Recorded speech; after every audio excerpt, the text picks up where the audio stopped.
지난 시간에 요나서를 담임 목사님 시작하시고 또 계속해서 공부하시는데 12월 말까지 요나서를 공부하신다고 하니까 담임 목사님에게 맡기고 저는 이 사도행전을 이렇게 우리가 공부하면서 그 초대 교회의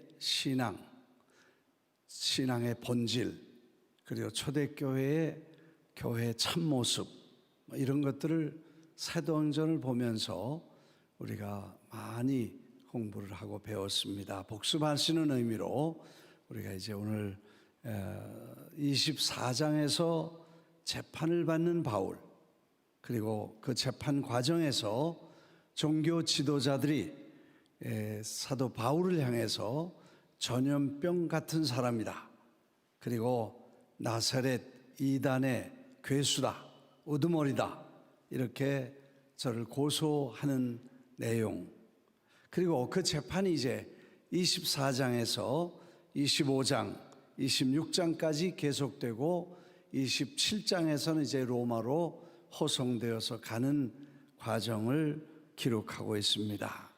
그 2년 동안에 총독이 바뀌어서 첫 번째 재판을 받던 총독은 벨릭스고, 두 번째 그의 후임으로 온 총독은 베스도 총독이 이렇게 24, 25장, 26장까지 두 사람의 재판관과 총독의 재판을 받습니다. 이 두 사람은 아주 대조적인 사람이었습니다. 같은 직책, 같은 유대 지방의 총독으로 한 사람은 전임자고 한 사람은 후임자입니다. 벨릭스라는 사람은 원래 노예였습니다. 어떻게 하다가 해방이 되고 그래서 자유인이 된 후에 총독까지 되어서 유대 지방을 다스리는 지도자가 되었으며, 그리고 이 사람이 사도 바울을 재판한 과정을 저희들이 보게 됩니다. 원래 노예였기 때문에 역사가 요세푸스나 로마의 역사 기록자 타키투스는 노예 근성을 가지고 왕처럼 군림한 잔인하고 탐욕스럽고 뇌물을 좋아하고 불법을 행하는 못된 총독으로 기록하고 있습니다. 유대인을 잔인하게 학대하고 살인, 암살까지 서슴지 않은 아주 못된 총독으로 역사가들이 기록했습니다. 사도행전 24장 26절을 보면 저가 사도 바울을 잘 압니다. 죄가 없는 것도 알고 유대인의 비율을 맞추고 그들의 눈치를 보면서 저를 해방시키지 않고 감금하고, 그렇다고 해서 박대하지도 않고 자주 만나면서 돈을 받을까 하여, 바울에게서 돈을 받을까 바라는 거로 더 자주 불러 같이 이야기를 하더라. 2년 동안 자주 만났습니다. 한 사람은 복음을 전하려고 애쓰고 한 사람은 돈을 받을까 기대를 하면서 이 두 사람의 동상이몽이 맞지 않아서 2년 동안 아무 일도 일어나지 않았습니다. 돈을 주지도 않았고 복음을 듣고 개종하지도 않는, 아무 일도 일어나지 않은 긴 세월이 지나가고 말았습니다. 물론 이 사람에 대해서 유대인을 핍박하고 잔인하게 반란하면 살인을 하고 이런 것들이 유대인들이 견디다 못해서 황제에게 항의를 하고, 그리고 벨릭스 총독에서 파면돼서 로마로 후송됩니다. 역사가의 기록을 보면 후에 이 벨릭스는 로마에 가서 그의 관련 있는 연관된 권력자들의 도움을 받아서 엄중한 처벌은 받지 않고 일정한 시간 기다리다가 폼페이로 파견이 되어서 우리가 잘 아는 AD 79년에 베수비우스 화산의 폭발로 폼페이 최후와 함께 그의 생애도 마감을 했다고 기록하고 있습니다. 벨릭스가 파면되고 베스도가 후임으로 왔는데, 이 사람은 짧은 기간 그곳에서 사역을 했습니다. 그는 성실하고 부지런하고 지혜 있고 아주 사도 바울을 여러모로 도와주면서 위기를 모면한 기록들을 봅니다. 아직 미결된 바울의 재판을 변하지 않는 종교 지도자들의 사건을 대한 고소를 받아서 계속해서 재판을 진행하는 과정에 사도 바울은 그 과정 하나하나를 전부 복음을 전하는 일을 위해 이용했습니다. 그가 얼마나 유대교에 충실했었으며, 그가 얼마나 기독교를 핍박했었으며, 그가 얼마나 무자비하게 예수 믿는 사람들을 감옥에 가두고 순교자를 만들며, 그는 적대적 행동으로 기독교인을 얼마나 무섭게 핍박했던 사람인가를 간증하면서 주님을 어떻게 만났으며, 주님이 자기를 왜 부르셨으며, 자기가 할 일이 무엇인가를 가는 데마다 증거하고 기회 있을 때마다 그 말을 외쳤습니다. 베스도가 그 얘기를 듣고 그의 간증 설교를 듣다가 그를 interrupt, 방해하면서 바울아, 너 미쳤다. 많은 지식이 너를 미치게 했구나 하고 사도 바울을 미친, 아쉬운, 그리고 제정신이 아닌 사람으로 저를 말하며 평했던 내용이 미친 사람 바울, 바울아 너는 미쳤도다 하는 설교 제목이 되겠습니다. 원색적으로 표현한다면 미친놈 바울, 그렇게 해야 되는데 좀 듣기가 그렇죠. 그래서 유식한 말로 광인 바울, 그 말이지 뭐예요? 미친 사람 바울 너 미쳤다 하는 말을 했습니다. 사실 미쳤다는 말을 우리가 보면 제정신이 아니다, out of mind, 정신이 나갔다 하는 말이죠. 그 다음에 우리가 늘 쓰는 crazy, 너 미쳤구나, psycho라든지, 또 우리가 광견병이라든지 광우병은 mad disease라고 해서 mad, 막 crazy 돼가지고 소나 돼지가 막 정신없이 막 튀다가 확 쓰러지는 그런 광우병, 광견병을 mad, 미친 그런 병이다 이렇게 말하는 것처럼 미친 자다 하는 표현이 되겠습니다. 바울은 언제 미쳤으며 바울은 누구에 미쳤는가를 우리가 생각하면서 미친 사람이 가진 특징, 특별히 예수에게 미친 바울의 모습에서 우리가 어떤 삶의 신앙의 태도를 가져야 되는지를 생각하려고 합니다.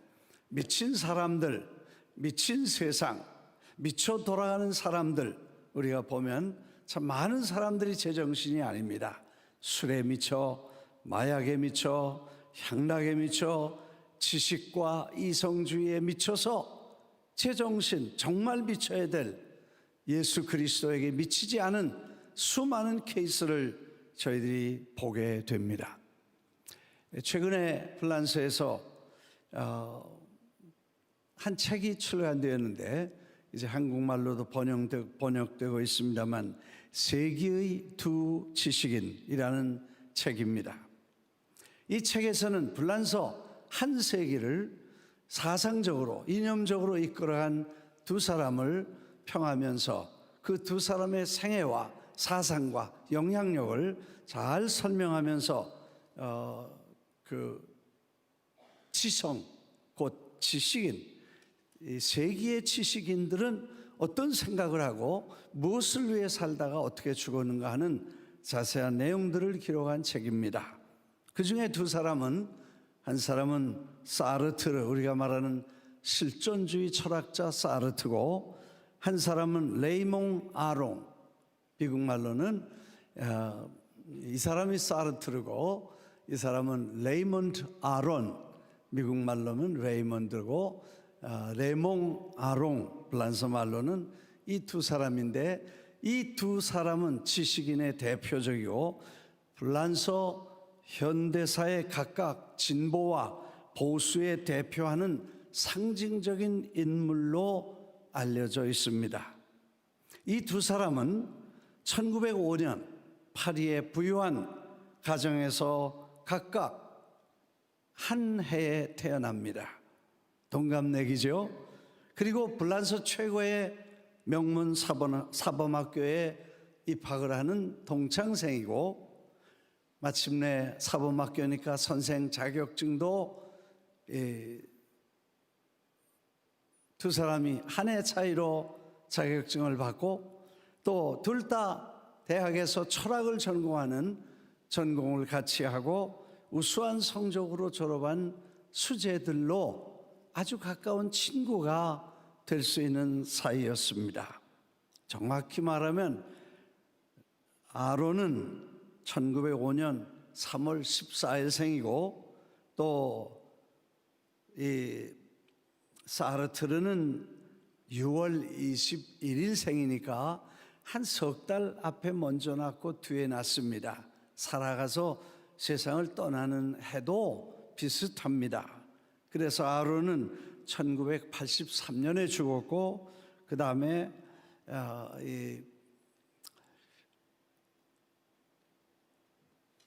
사르트르는 80년 4월 15일에 사망해서 한 사람은 75세고 한 사람은 78세고, 그러니까 같이 태어나서 75년, 78년 죽은 해도 비슷합니다.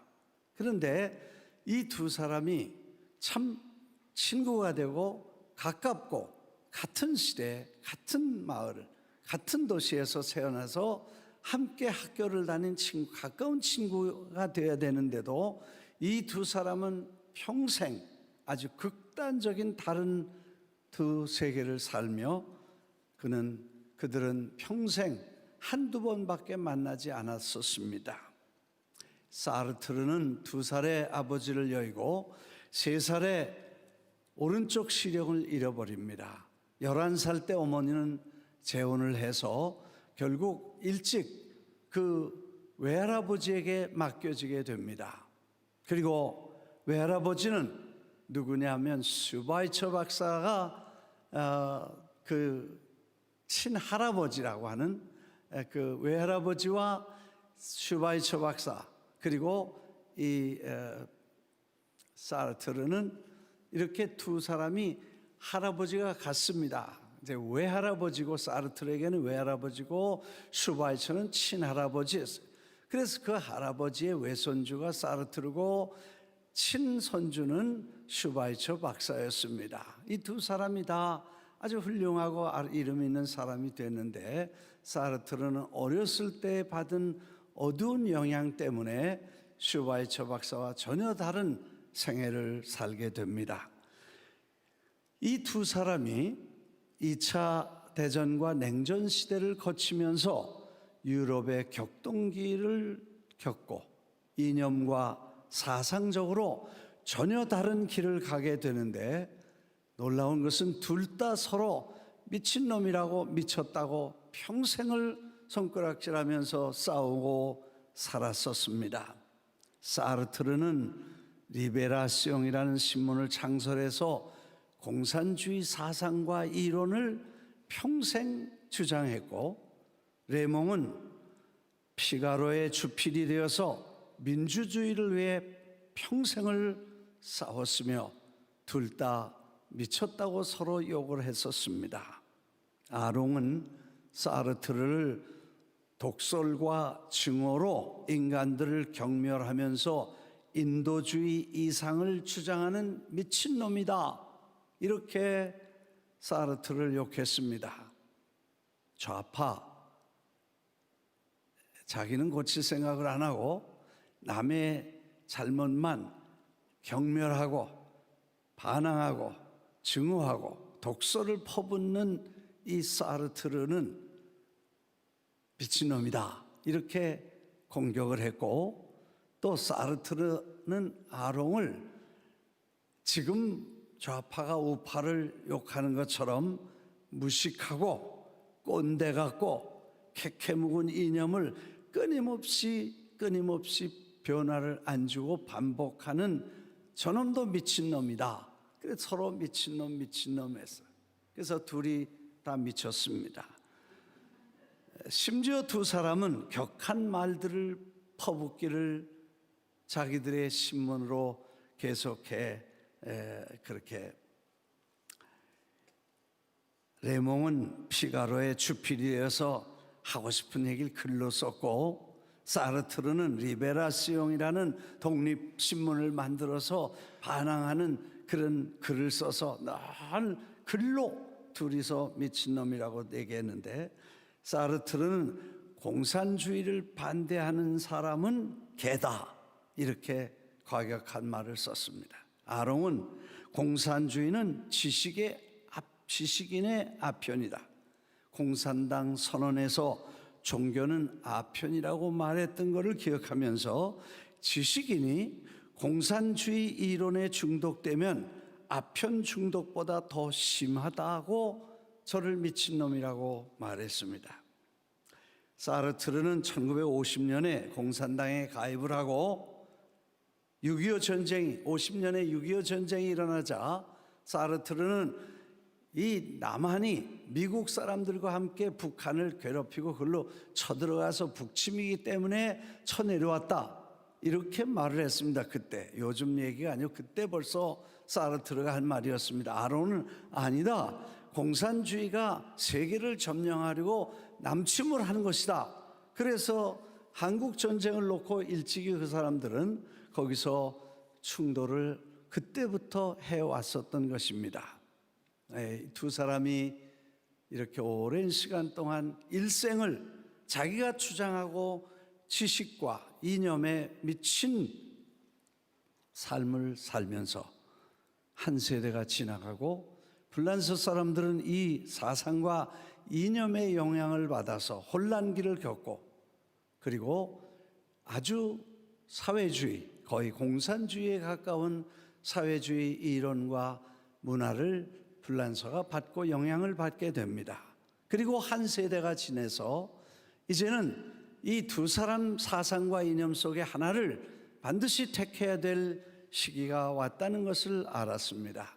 두 이념 사상 중 택일해야 했다는 그런 시대에 사르트르가 창설한 신문 리베라시옹에서는 어느 날 큰 글자로 아롱이 맞았다, 슬프다 하는 내용을 기사로 써서 사르트르의 이념은 잘못되었다고 공식적인 사과를 하는 신문의 기사가 들려져 있습니다.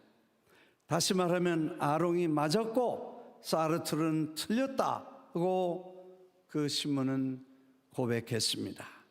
불란서는 두 미친 사람들 택일을 해야 하는 기로에 섰을 때 사르트르가 틀렸고 아롱이 맞았다고, 그래서 다시 생각을 바꾸고 사회 질서와 구도와 이념을 정리해서 헤쳐 모여 새 대통령을 뽑고 사회주의적 좌파 정권을 바꾸어서 새 판을 짜게 된 것입니다. 사상의 중독, 지식의 중독, 이성의 중독, 지성의 중독, 이것도 미친 것입니다. 사실 이왕 미치려면 잘 미쳐야 되고, 정말 미치는 것은 예수에게 미치는 것이 가장 잘한 일인 줄 믿습니다. 바울은 미쳤습니다. 다메섹에서 미쳤습니다. 중생하고 거듭나서 미쳤습니다. 그래서 베스도가 바울아, 내가 미쳤구나, 정말 아까운 사람 버렸다든지, 어떻게 내가 그렇게 많은 지식을 가지고 그 지식이 너를 미치게 하였구나 하는 말을 하면서 저의 미쳤다는 표현을 썼습니다. 사실 중생의 강을 건넌 사람은 건너기 전에 저 강 건너의 옛날 사람을 보면 이해할 수가 없을 뿐 아니라, 강을 아직 건너지 못한 사람은 강 건너가서 생각하는 사람을 이해하기 불가능하다는 것 때문에 서로 한 사람은 미쳤다 하니, 한 사람은 안 미쳤다 하니, 한 사람은 너 제정신 아니라 하니, 한 사람은 나는 제정신이라 하니, 이거 해결 안 되는 논쟁이 시작되었던 것입니다. 아멘. 네. 사실 예수 믿는 사람은 중생함으로 건너올 수 없는 보혈의 강을 건넌 것이고, 생수의 근원이신 예수, 생명의 강가를 넘어 저 강 건너를 간 사람은 이쪽을 이해할 수 없던 것처럼 강 이쪽에 있는 사람은 저쪽을 이해할 수 없다는 것도 우리가 경험한 이야기입니다. 우리는 다 미친 사람들인데, 이왕 미치려면 지성이나 지식이나 사상이나 이념이나 세상의 것들 때문에 미치지 말고 진리이신 예수 가까이 미쳐가시기를 주의 이름으로 축원합니다. 예수에 미치고, 복음에 미치고, 교회에 미치고, 주님의 사랑에 미치게 되시기를 주의 이름으로 축원합니다. 사실 바울이 미쳤다고 말했지만 실제 행동도 미친 행동을 했습니다. 사도행전 20장 22절을 보겠습니다. 사도행전 20장에는 사도 바울이 이제 사역을 거의 다 마쳤습니다. 보라, 이제 나는 성령에 매여 예루살렘으로 가는데 거기서 무슨 일을 당할지 알지 못하노라. 23절, 보라, 내가 여러분 중에서 왕래하며 하나님의 나라를 전파하였으나 이제는 여러분이 다 내 얼굴을 다시 보지 못할 줄을 아노라. 36절에 이 말한 후에 무릎을 꿇고 모든 사람들과 함께 기도하니 다 크게 울며 바울의 목을 안고 입을 맞추고 슬픈 이별을 합니다.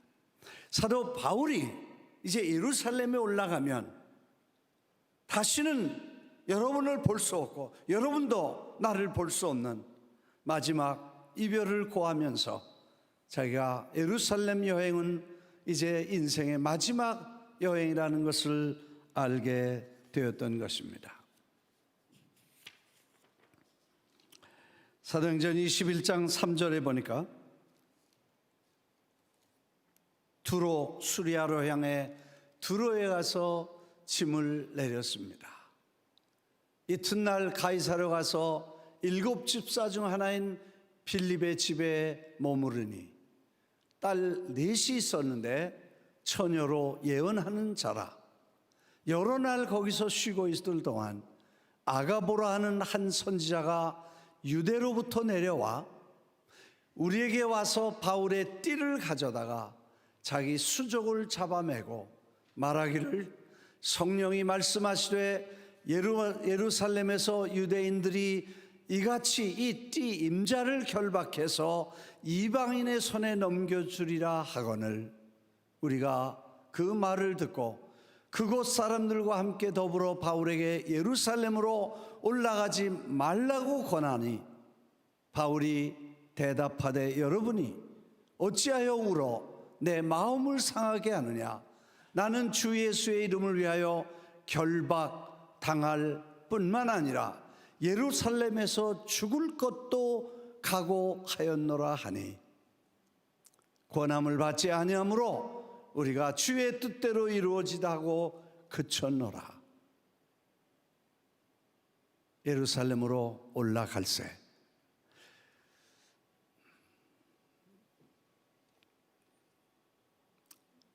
여기 보면 바울은 자기가 가면 이 길이 마지막 길인 줄 알았으며, 예루살렘에 가면 자기가 붙잡혀서 이방인의 손에 넘겨 로마에 가서 순교할 마지막 여행일 줄 알았습니다. 예루살렘은 자기를 죽음으로 이끌 마지막 발길임을 알았습니다. 그러나 그는 죽을 줄 알고 갑니다. 여러분, 사람이 죽을 줄 알면 피해야지요. 살려고 살아왔는데 가서 죽을 줄 뻔히 알면서 모든 사람이 다 말리는데도 만류를 듣지 않고 예루살렘을 갔습니다.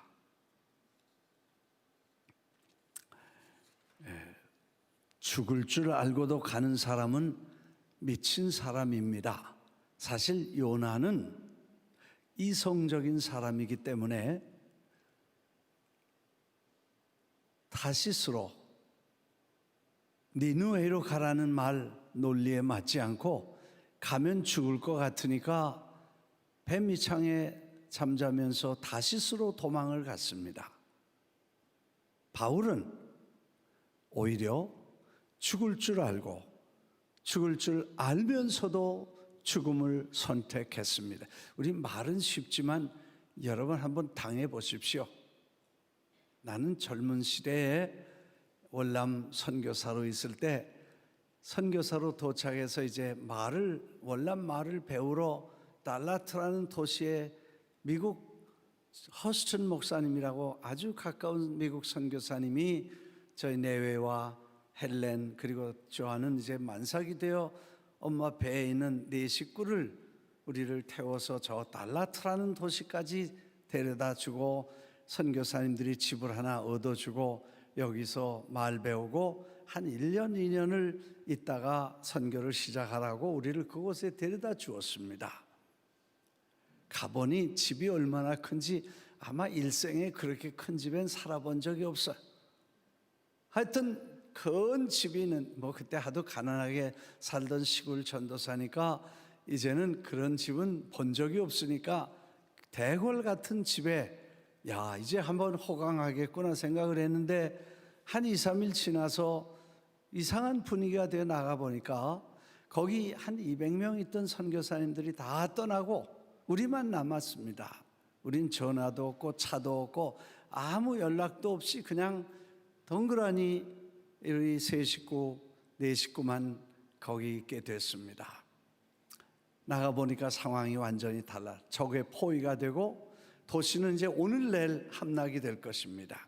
선교사님은 다 그 밤에 떠나가고 우리는 아무도 연락을 안 해주고 모르니까 그곳에 그냥 갇히게 되었습니다. 상황을 보니까 비행장에 나가서 비행기를 타려고 보니까 자리가 꼭 한 개 남았습니다. 그래서 두 사람이 이거 한 개를 표를 사갖고 와서 어떻게 누가 갈 거냐? 보나마나 아내가 가야죠. 그래서 가면 세 사람이 사니까 아기는 안고 뱃속에 아이하고 셋이 살고 그 다음에 나는 거기 있다가 죽으면 죽고 살면 어떻게든지 살아났겠지. 그래서 표를 집사람에 줬지만 집사람은 당신이 가야 된다고 그러는데 내가 애들 놔두고 갈 수도 없으니까 그거는 해결이 안 되는 것입니다. 한참을 얘기하다 결론이 안 날 걸 알고 그 표는 현지에 있는 기독교인 한 사람에게 주고 그리고 우리는 그 밤을 거기서 지내게 됐습니다. 밤을 지나는데 우리는 이제는 생애 마지막이 됐습니다. 왜냐하면 베트콩은 한국 사람 무서워하지만 싫어합니다. 기독교인 아주 싫어합니다. 선교사 미워합니다. 한국 사람의 기독교인의 선교사까지 됐으니까 이 세 개가 합쳤으니까 만나자마자 즉시 현장에서 사형입니다.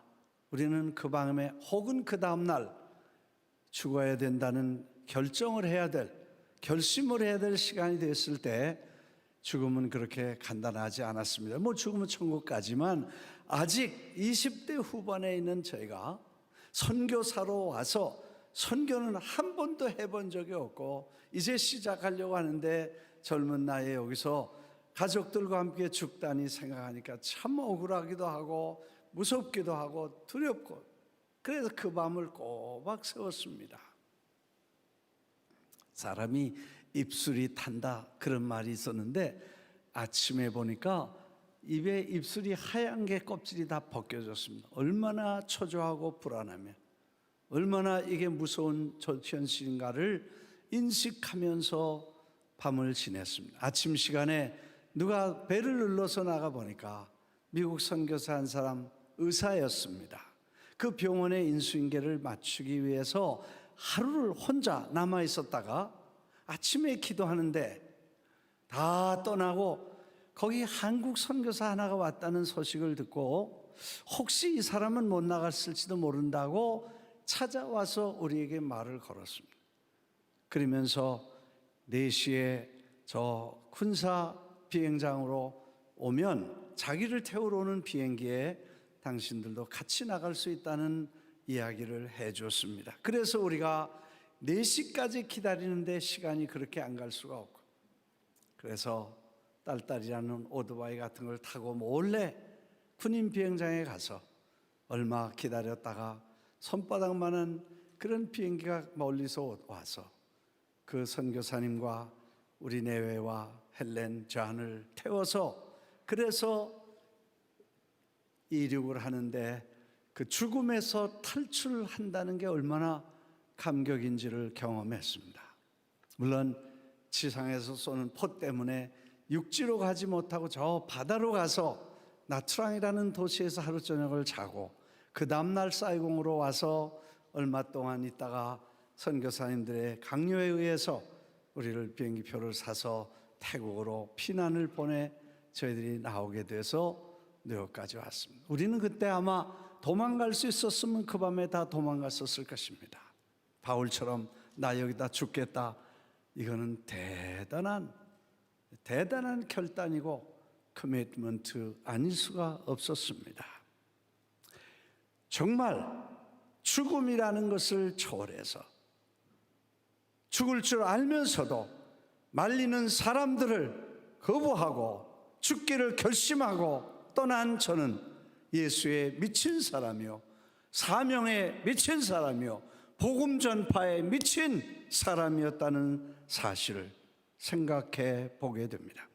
여러분, 미친 사람은, 예수에 미친 사람은 참 다릅니다. 예수에 미친 사람은 자신의 관심이 없습니다. 이 복음을 전함에 있어서는 결박뿐 아니라 죽음까지도 결심을 했다. 뭐 죽으려면 죽어야죠.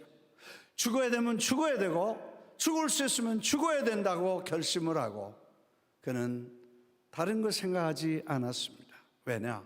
예수에 미쳤기 때문인 것입니다. 예수에 미친 사람은 자신의 관심이 없습니다.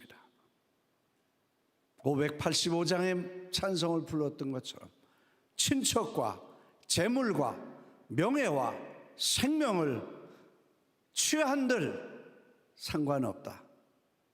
나는 관계하지 않는다. 다 가져도 나는 예수 놓지 않겠다고 고백했으며, 주 예수보다 귀한 것이 없다고 찬송을 부르는 것처럼 내가 예수가 가장 존귀하고 귀하다는 사실을 깨닫게 됩니다. 세상 부귀와 세상 명예와 세상 행복과 바꿀 수 없는 영축을 내 대신 돌아가신 놀라운 사랑을 잊지 못해 세상 즐거움 다 버리고 세상 자랑 다 버렸네. 주 예수보다 귀한 것은 없네. 예수 밖에는 없네. 믿으시면 아멘 하십시다. 사실 우리는 이번 이 코로나 사태를 지나면서 대부분 많은 사람들이 걱정했습니다. 이제는 신앙이 떠날 수도 있고, 교회를 떠날 수도 있고, 교회는 문 닫을 수도 있고, 재정적으로 어려울 수도 있고, 이제는 교회가 위기 중에 위기를 맞는다고 생각했습니다. 그러나 예수에 미친 사람들이 오늘도 미쳐서 이 아침에 지금이 언제라고 이렇게 많은 사람들이 교회 나와서 아멘도 안 하고 여러분, 지금이 언제라고 이렇게 많은 사람들이 모이는데 교회 나와서 마스크를 쓰고 자리가 없어 더 못 받은 것 같아요. 부부 되시는 분은 사이좋게 가까이 앉으면 자리 하나 더 만들 수 있어. 부부는 좀 이렇게 같이 옆에 앉혀주세요. 그러면 아마 10명은 더 들어갈 수 있을 것 같아. 예. 아무튼 지금이 언제라고. 이 위험한 시기에 우리가 교회 나와서 또 다 교회 문 닫는다고 하는데 우리는 문을 열고, 그리고 다 경제적인 어려움이 있다고 하는데 우리는 이렇게 팬데믹이라고 안 모인다고 예배당 수리하고 좋은 시간이 왔다고. 난 들어오면서 깜짝 놀랐어. 딴 교회인가 그래서. 입구서부터 예배당 얼마나 아름답게 잘 꾸며서, 할렐루야, 미쳤어 미쳤어, 한번 따라하겠습니다.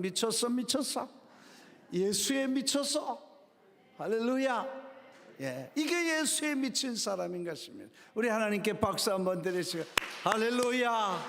예수에 미친 사람들이기 때문에 우리는 살아도 죽어도 걱정 안 하고 예수만 위해 살게 되시기를 주의 이름으로 축원합니다. 축원합니다. 예수에 미친 사람은 자기를 관심 두지 않고 오히려 예수에 관심을 두고 복음에 관심을 두고 왕국에 관심을 두는 것입니다. 오늘 영상에 보시는 것처럼 아프리카에 지난번 선교사님이 오셔서 아프리카의 우물을 파는 얘기를 해주셨습니다. 탄자니아에는 평균 연령이 40대입니다. 왜? 아이들이 일찍 죽기 때문에. 아이들이 물을 먹을 때 사실 양식보다 음료가 더 중요하고 40일을 안 먹어도 사람은 살지만 물은 며칠 안 먹으면 죽습니다. 그만큼 물이 중요한데 할 수 없이 더러운 물을 먹고 일찍 질병에 노출되어서 죽는 아이들이 많습니다.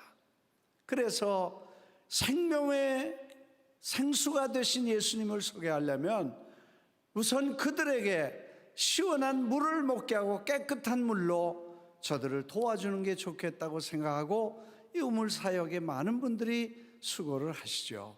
지난번에 오셨을 때 여러분이 도와주셔서 30개를 금년 말까지 이렇게 우물을 파기로 하고, 그래서 많은 분들이 도와주셔서 송금을 하고 그 팬데믹 속에서도 15개를 지금 파고 12월 30일까지 15개를 파서 30개를 맞추게 됩니다. 그리고 이제 곧 1월 1일이 되는데 그때부터 우리가 한 50개를 더하고 그렇게 해서 많은 아이들을 돕는데 한 학교가 300명 내지 500명, 많은 데는 1000명, 아주 큰 학교는 2000명 가까이 되는데 우물이 없다고 합니다. 그래서 한 학교에 우물을 하나 파주면 500명, 1000명이 먹을 뿐만 아니라 그 주위에 부모님들과 주민들도 받게 된다는 그 리스트, 우테테라고 하는 그 지역, 도 말하면 우리말로는 프로빈스, 스테이트의 학교 교육, 그 교육청과 도청에 연락을 해서 학교에 우물 없는 학교만 전체를 조사해 가지고 리스트를 뽑아서 보냈습니다. 그리고 조사하고 하나씩 지금 우물을 이렇게 해가고 있다는 보고를 받았습니다. 내년에 우리가 이제 시작하는 1월 달부터 시작하는 새해에 여러분도 관심 있으신 분들은 한 가정이 하나 혹은 둘씩 이렇게 할 수 있도록, 그렇게 전에는 10,000불씩 갔는데 이제는 3-4천 불이면 하나를 팔 수 있다고 하니까 참 좋은 기회가 됩니다. 예수 믿고 우리가 복음을 위해서 아무리 우리가 어려워도 정말 우리 자신만 위해 사는 게 아니라 남을 위해서, 주님을 위해서, 복음을 위해서 산다는 것은 예수를 위해 미친 사람들의 아름다운 모습인 것입니다. 예수에 관심이 있습니다. 천국에 관심이 있습니다. 현실에 관심이 없습니다. 아프리카의 우물, 이것도 미친 사람들만 할 수 있는 것입니다. 나는 오늘 여러분에게 간증 하나를 드립니다. 다른 사람 간증이지만 정말 예수에 미치면 아 이렇게 되는구나 하는 사람. 저 LA에 어떤 서사라 목사님이라는 분이 간증을 하는 얘기를 들어보니까 이 사람은 공부의 벌레입니다. 하루 3시간 자고 일생 동안 3시간만 자고 학교 공부를 했대요. 공부가 얼마나 재미있으니까 그렇게 잘하겠지 뭐. 아무튼 공부를 잘해. 그래서 이화여대 의과대학에서 수석으로 졸업하고 박사학위 받고 서울대학에 수석으로 졸업하고 의과대학에 수석으로 졸업하고 그리고 이제 박사학위 받고 한국에서는 더 할 게 없어서 미국으로 건너와서 미국에서 뭘 했냐 하면 UCLA에서 연구원으로 연구를 하고 박사학위를 받았습니다. 다음 목표는 노벨 의학상입니다. 사르트르라는 사람이 노벨상을 주었는데 잊어버렸어요. 노벨상을 주기로 결정을 했으니까 자기는 안 받는다 그래서 거절한 사람의 하나. 왜냐? 자기 이름 주지 뭐 거기다 노벨까지 붙여서 자기가 유명해지기는 쉽지 않다. 괴상한 사람이었어. 하여튼 노벨 의학상을 타려고 이 서 목사님이 목사 되기 전에 그는 연구실로 들어갔습니다. 20년만 연구실에 있으면 이 노벨상은 문제 없다는 거예요. 그런데 어느 날 이 기숙사에 살면서 미국 음식만 먹다 보니까 그게 몸에 맞질 않아서 아주 음식 때문에 무지무지하게 고생을 하면서 한국 음식을 못 먹으니까 큰일 났습니다. 병이 났습니다. 그래서 몇 주 동안 고생하는데 어느 분이 자기를 기다렸다가 그렇게 병날 때 기다렸다가 왔던 것처럼 찾아와서 어디 가서 1시간만 고생하면 한국 음식 뷔페가 나온다 그러더래. 어디냐니까 교회래. 거기 목사님이 뭐라고 떠들 텐데 1시간만 가만히 있으면 그 다음에 음식 뷔페가 나온다니까 가겠냐고 아무 소리 안 하고 그냥 옷 입고 따라 나섰대. 그 정말 교회 가니까 목사님이 뭐라고 얘기를 하는데 한 단어도 한마디도 안 들어오더래. 그래서 혼자 눈 감고 음식이 주로 뭐가 나올지 그걸 생각해서 김치도 나오겠지 뭐 이것도 나오겠지 그 먹을 생각만 하고 1시간을 보내고 나니까 정말 한국 음식이 나오더라는 게 그걸 먹고 얼마나 행복했는지 집에 가서 그 다음 주일에도 오고 그 다음 주일에도 오고 설교 한마디 안 듣고 8주를 왔는데 8주 만에 이상한 현상이 생겼다는 거예요. 가만히 8주를 듣다가 처음으로 속에서 하나님이 계시다는 게 믿어지더라는 거예요. 더 놀라운 거는 예수님이 동정녀 마리아에게 나셨다는 사실이 믿어지더라는 거예요. 여러분, 이 사람은 메디칼이고 사이언티스트니까 남자와 여자가 아무 관계없이 애를 낳는다는 건 이성적으로나 지식적으로 도저히 불가능하다고 해서 누가 예수 믿으라면 동정녀 탄생이 비과학적이고 비이성적이기 때문에 미친 사람이나 믿는다고 머리 흔들 때까지 자기가 공박을 했다는 거예요. 일생을 그렇게 교회를 핍박하고 예수 안 믿겠다고 결심한 사람이 8번째 가서 밥 얻어 먹으러 갔는데 이게 믿어지더라는 거예요. 그래서 이 선교학 논문에 김치는 반드시 선교와 관계가 있다 뭐 이런 거를 좀 써야 될 것 같아. 그래서 그때부터 시작해서 3년 동안을 울었다니까. 이제 영상은 됐어. 그만해. 3년을 울면서 물론 UCLA 연구원은 해고당하고 뭐 앉아있어야 연구가 되죠. 전도하러 나가려고 계속 다니니까 석 달 만에 해고시켰어. 그리고 갈 데 없으니까 기도원에 갔다가 신학교 들어가서 나중에 목사가 됐어. 개척도 하고 그랬다는 얘기도. 나중에 이제 천국도 보고 예수 믿으면 천국 갑니다. 그렇게 전도를 하다가 생각해 보니까 아니 네가 천국도 보지 못하고 어떻게 전도하냐?